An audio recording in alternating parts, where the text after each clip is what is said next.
Еве сме назад во студиото на Македонија денес и продолжуваме со нашите утрински теми, ама сега веќе со пополнето и разубавено, јас би рекла, студио. Така креативни теми врзани со уметноста, така и ни започна денов, така и ќе продолжиме. Ама многу ми е драго за следнава тема што отвараме во студио, затоа што е една успешна и уникатна приказна за рачна изработка, дотерување, разубавување на обувки, кое што кај нас можеби не толку популарна како на некои места во светот, но сепак и луѓето во Македонија се повеќе се интересираат и сакаат да носат нешто кое што никој друг во истиот тој момент го нема и не го носи. Но сепак ова е цела филозофија да човек пред се знае и сака да изработи ваков тип на обувки. А со нас во студиото е токму човекот кој што ја имаше оваа идеја и многу успешно ја разви, па за сега веќе да можеме да зборуваме и за неговите значајни успеси. Ќе ми биде драго за сето тоа да слушнеме во продолжение, па затоа добре дојде во студиото за Сатија Грабуловски. Добро те најдов, ти благодарам на поканата, мило ми што сум тука. И мене ми е навистина многу мило дека ќе зборуваме за сето ова и за тоа како настана Есуита Дот. Така е, нели, крстана оваа приказна, ама ако погледнеме наназад, всушност ти од многу мал покажуваш вакви афинитети кои што сега тек си ги носат, нели, резултатите. Како стартуваше целава приказна? Приказната е веројатно многу едноставна, од маркер и патики за играње кошарка. Затоа денеска се развиете во нешто на што навистина се гордам, која што работи цела екипа за него и верувам дека и ќе продолжи да расте. Почна веројатно како што разговаравме пред, не знам, 12 на години, кога ги шкртав моите патики за кошарка, за пред 3 години, 3,5 години да почнам тоа да го усовршувам и да го носам степен повисоко. За ете денес да кажам дека се уште учам, се уште се надградувам, но дека можам да кажам дека знам многу повеќе од тоа што сум знаел пред 12 на години. Да, искуството си го носи своето и сега луѓето кога ќе ги видат овие модели на патики со различни илустрации, црдежи и така натаму, понекогаш тешко човек да поверува дека ова е направено со рака и тоа речиси од почеток до крај. Сега нели тоа не може веќе да биде веројатно маркер, туку мора да се влезе професионално во оваа приказна. Па еве генерално колку луѓето да имаат слика за да можеш да носиш едни вакви патики, што човекот кој што ги изработува треба да има и да поседува, и како материјал и како потенцијал личен. Прво треба да е добар естетичар, да разбира уметност, не мора да е школуван, може да е и самук, треба да има изоштрено око за детали, треба да има многу трпение, бидејќи ова е работа која што се работи сигурно 10 до 12 сати во текот на денот ја работам јас. За жал и мојот тим така работи покрај мене. Тоа е темпото, но добро. Да, генерално 10 на дена, не еден пар патики е времето кое што треба да се посвети за да се изработат. И за тоа ти изгледаат и толку реално. Некогаш дури ми пречи што луѓето велат, ова е сигурно испринтано, но тоа е комплимент за нашата работа, веројатно. Да, од една страна признание што се вели дека тоа што сте го сработиле навистина професионално и убаво. Сега различни типови модели на патики, различни материјали од кои што се направени, тука се тие основни прашања на луѓето, како тој дизајн ќе издржи или колку време јас ќе можам да ги носам тие патики да се во едно нели убаво светло, така што колку има врска моделот на патиките и материјалот? Генерално нема врска, бидејќи работиме со бои кои што специјално ние ги произведуваме и се направени да издржат и снег, и дожд, и ветер, и би требало бојата да остари заедно со патиката. Секако, на самите наши кути има декларација која што вели дека сепак ова се уметнички дела кои што треба да се третираат со внимание, но некои од моделите кои што ние ги работиме може да се перат и на ладно перење во машина. Не е никаков проблем. Најчесто прашање што го поставуваме што ми го поставувате што ако падне дожд. Да. Ништо, се е супер да не се секираат, може да се носат и на дожд, и на снег, и на ветер, и на поспецифични временски услови и така натаму. Генерално цртежот би требало да остари заедно со патиката, доколку има некаков проблем, ние ги примаме назад, може да се направат одредени корекции, не е никаков проблем.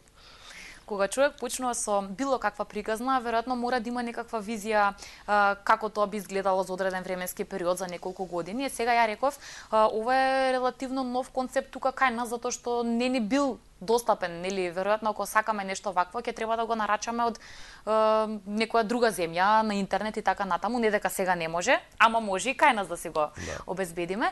Така што кога беше на почеток и кога ги гледаше првите реакции на луѓето, замислуваше некогаш дека еве, за само толку кратко време ќе бидеш тука кај што си? Морам да кажам дека план имав и желба имав и бев спремен да работам, да го остварам тоа, но не можев да претпоставам. Во животот треба и да се намесат некои коцки, треба да се поклопат одредени ситуации кои што ќе ти помогнат и ти да пораснеш. Но можам да кажам дека да, SWTD е единствено студио за премиум кастомайзинг на обувки во Европа. Мило ми е што тоа е така, работиме за цела Европа генерално, иако работиме и за другите континенти, но во Америка ова е веќе нешто што може да се најде. Конкуренцијата е поголема, но во Европа ете, за среќа или за жал само ние сме тие кои што го прават. Ми се допаѓа таму каде што сум, но мој голем проблем е што не сум задоволен се уште. Сметам дека потенцијалот може да расте, има уште многу работи кои што се уште не се исцрпени, кои што се планираат, кои што за жал се уште не можеме да ги кажеме, но ќе можеме во блиска иднина. И верувам дека ќе расте уште.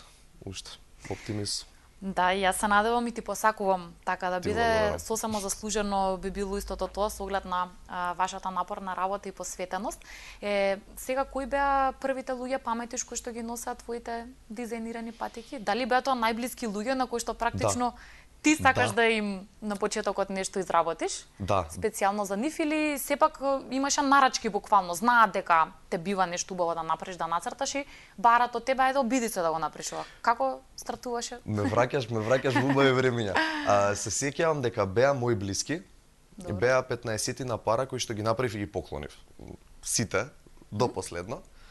Беа на најобични платнени патики, сега не можам да се сетам точно кои, но веројатно некои многу едноставни. И се сеќавам дека реакциите им беа навистина импресивни од моја гледна точка. И задоволството кое што го осетив, кога ја видов среќата на нивното лице, беше нешто што ме натера да направи втори, да направи трети, па да почнам да составувам мој, и сето тоа почна да се развива и да разберам дека таа среќа што во тој момент сум ја почувствувал не може да се замени за ниту едни пари на светот, за ниту една друга работа на светот. Тоа е нешто што кога ќе видиш врвен спортист или музичар или било кој човек за кој што сме направиле патики, како се радува на нешто што ти си посветил време, труд и енергија го направиш, тоа е бесценето. Да, веројатно секој една насмевка и радост на задоволни твои клиенти, во секој случај дека значи. Ете ти го спомена веќе тој дел или посебно поглавје каде што веќе и познати личности, јавни личности, луѓе кои што за нас тука во Македонија многу значат и се наши големи амбасадори, контактираа со тебе и сака и тие да носат патики кои што си го имаат твојот потпис практично, на кој што вие сте им го промениле комплетниот изглед. Како и до тоа дојде? Значи, разбирливо е веројатно да јавна личност сака да биде уникатна, ама и тоа кај нас во Македонија не сме го гледале досега многу. Дали е тоа приказна каде што тие лично тебе те контактираат, ја виделе твојата работа, па сакаат да направиш нешто за нив, или тоа оди на некое друго по-официјално, ајде така да кажам, ниво? Конкретно со спортистите започнав да работам бидејќи тоа е моја пасија. Јас сум почнал од шкртање на кошаркарски патики. И голем предизвик беше да најдам техника на работа која што ќе издржи еден спортски натпревар, бидејќи не е исто да ги носиш патиките на улица и да ги носиш на терен. Морам да и се заблагодарам на Андреа Лекич, таа е феноменален играч, сите знаеме, долги години играше во Вардар, за жал веќе нема од следната сезона, која што беше првата која што веруваше во тоа. И исконтактиравме, изработивме патики за Final Four, мислам дека беше минатата година. За жал не успеа да освои титулата, но тоа беше супер скок и беше на некој начин вежбање на сето тоа што сум го совладал како знаење, да видиме дали тоа ќе издржи. После тоа Дибиров, кој што ето сосема случајно стана Европна, воопшто не случајно се шалам, стана европски шампион. Да. И клопчето почна да се одмотува. Почна да се јавуваат врвни спортисти кои што сакаат да се уникатни. Нашите јавни личности сакаат да се уникатни. Добро. Но веројатно им треба малце повеќе време да видат дека тоа веројатно е прифатено и од останатите, па да се вклучат поактивно во потрага на инспирација. Да, веќе ги гледаме тие инсерти со моделите кои што ги изработувавте за нашите јавни личности, па и ти гледачите ќе можат малку поблиску да видат како сето тоа изгледа. Помеѓу прашањата секогаш тука постои прашањето за време. Колку време е потребно за сето ова да биде изработено? Ти кажа некоја граница, ама генерално кога сме можеби лимитирани со одреден датум, одреден настан, колку време однапред би требало човек да ве контактира за сите желби да бидат навремено исполнети? Потребно е букирањето на дати, сега во моментот го правиме за октомври. Малце е згуснат распоредот, но доколку генерално спортистите не секогаш може толку однапред да испланираат. Може да се случи да за 3 до 4 дена да играат полуфинале и да треба да се испорачат. И тогаш да треба вие да не спиете. Тогаш да, сите ние не спиеме и се до тоа се сработува и бараме магични начини да им ги испратиме на нивната локација и се е возможно генерално, доколку дизајнот се прилагоди на времето кое што го имаме. Во уметноста не постои нешто што не е возможно, така и во нашата работа, така што сакам да мислам позитивно и да кажам дека може да се изработат и за 3, за 4 дена, и за 5 дена и така натаму. Генерално поголем предизвик ти е кога некој ќе дојде со одредена своја замисла и ти сето тоа треба да го вклопиш во еден финален производ, сето тоа што луѓето го имаат како желба да се најде на патиката, да се најде и да изгледа убаво, или ти е поголем предизвик кога имаш тотална слобода, па некој ти укажува практично доверба за сето тоа што ти го имаш како инспирација да буквално да биде твоја замисла и твоја реализација. Кој од овие две би го избрал? Како поголем предизвик? Прашање. Да, и често размислувам на таа тема, бидејќи преголема слобода за уметник може и да влијае лошо на неговата инспирација. Тешка позиција, практично. Посебно за луѓе кои што не ги познаваш. Доколку го познавам, можам да кажам дека би можел можеби да го погодам и да му се допадне. Но генерално бараме некои груби насоки. Барем да знаеме што колорит му се допаѓа, дали има некаква идеја за тема, бидејќи како кај тетовирањето треба да си има некаква идеја што се сака. Доколку нема, го посочуваме, го упатуваме на нашата страна, каде што има и сериски дизајни, оние кои што ги репродуцираме до 20 пара, па може би да се инспирира од нешто, па тоа да се доработи и така натаму. Генерално треба да си има некоја генерална идеја околу тоа што се сака или барем правец. Па после тоа ние сме тука да помогнеме тоа да го исканализираме и да го најдеме правото решение.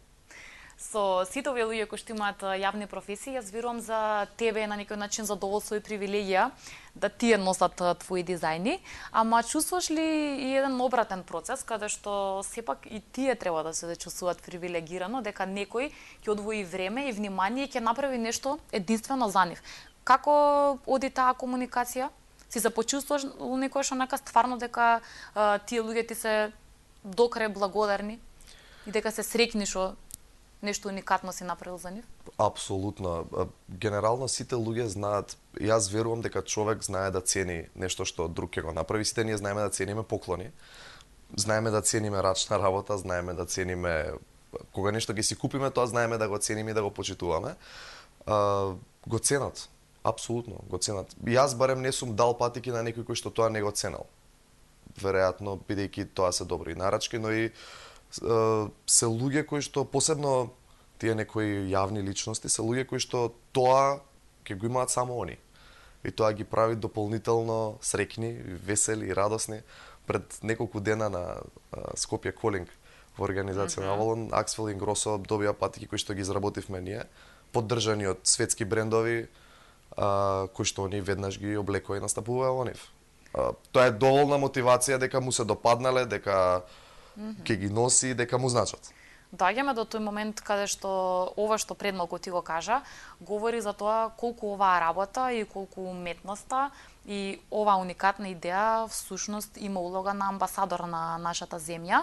Ово е пред се личен успех на вашата замисла и вашата приказна, но е успех и за Македонија затоа што светот дознава за нас преку вашата работа. Ајде сега тука да ги побарам сликите од моделот на Серхио Рамос. Значи, човек кој што апсолутно речиси нема таков да не го знае, дури тие што не следат спорт, го знаат ова име и презиме. Па Серхио Рамос ви се обрати токму вам да изработите нешто за него. Како тоа изгледаше? Ова е лично обраќање? Конкретно за Серхио Рамос беше во соработка со Nike Лондон и за неговото гостување тука во Суперкупот, на Суперкупот, кој што се играше на градскиот стадион. Копачките кои што он ги носи беа излезени 4 или 5 дена претходно, кои што ги добивме директно таму. Добро. Дизајнот беше комплетно моја слобода, тука немаше негови интервенции, беше инспириран од неговото потекло. Тој потекнува од Севилја. Севилја е место познато по борби со бикови. И колоритно е поделен дел посветен на Реал Мадрид, дел посветен на шпанската фудбалска репрезентација со одредени детали кои што него го опишуваат. И мило ми е што му се допадна. Остана негов спомен заедно со Суперкупот кој што го однесе од Скопје. И верувам дека и понатаму ќе имаме можност да соработуваме. Исто така беше голема чест да се направат пар патики кои што во моментот никаде во светот не можеа да се најдат, бидејќи беа само што излезени. А он беше главното промотивно лице за Темпо 7 копачките. Да. Убаво е чувството, не знам, убаво е, мене ми исполнува. Некогаш се чувствувам како дупнат балонот кога ќе заврши на таква етапа и ќе седнам и размислувам, добро, и сега што следи? Ајде, стани, спреми се и продолжи понатаму. Да, верувам дека сме добар амбасадор. Генерално сакам да останеме скромни, но во еден неврзан разговарав со мој пријател и неговата констатација беше дека само во изминатава година повеќе од 400.000 луѓе на стадиони ги виделе патиките кои што ние сме ги направиле. Нескромно. Тоа е огромна бројка, така е. Таква уметност. Верувам дека од Македонија во моментов, за жал, иако има огромен потенцијал, не излегува. Но работиме на тоа што повеќе млади македонски уметници и дизајнери да ги вклучиме во се тоа, да им дадеме шанса да работат на патики на Серхио Рамос. Зошто да не? Зошто да не? Да, заслужуваме веројатно да биде така, но човек мора да си ја сака работата и да биде апсолутно посветен на сето ова. Имате трема пред секој еден човек да си ја отвори кутијата и да си ги види патиките како изгледа. Па посебно, вакви личности, затоа што веројатно не би било убаво да не знамете Серхио Рамос си ги види копачките и рече не сакам да ги носам. Не ми се убави. Ако нема скица предходно и е изненадување, да, трема има, затоа што не знаеш дали си го погодил човекот на правото место во правиот момент. Но генерално веќе немам, бидејќи верувам во тоа што го правам.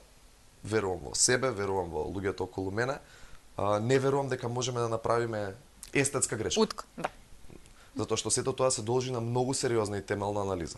За ние да дојдеме до еден дизајн, изминатите 2 години се проверува што носел, што правел, какви работи му се случувале, што се успел професионално да постигне, кои бои ги носи. Се трудам да ископаме што е можно повеќе детали, бидејќи секој мал детал може да е инспирација. И да значи за тоа како ќе изгледа финалниот производ. Тука ни донесе еден ексклузивен модел, веќе го замолам колегата, со виолетови врвки, тие патики, кои што всушност се уште не се во продажба, така? Да, тоа е наш трети, односно четврти ќе биде дизајн, поддржан од Nike. Ќе биде во 10 примероци. Името е многу специфично, бидејќи инспирирано од познат карактер од Star Wars, Чубака, кој што јас многу го сакам. Добро. И требаше да бидат пуштени, да бидат јавно објавени за Хан Соло филмот, но во заеднички договор одлучивме дека е подобро да ги оставиме за декември. Ги имат ексклузивно прв пат извадени од студио тука. тука. Благодариме.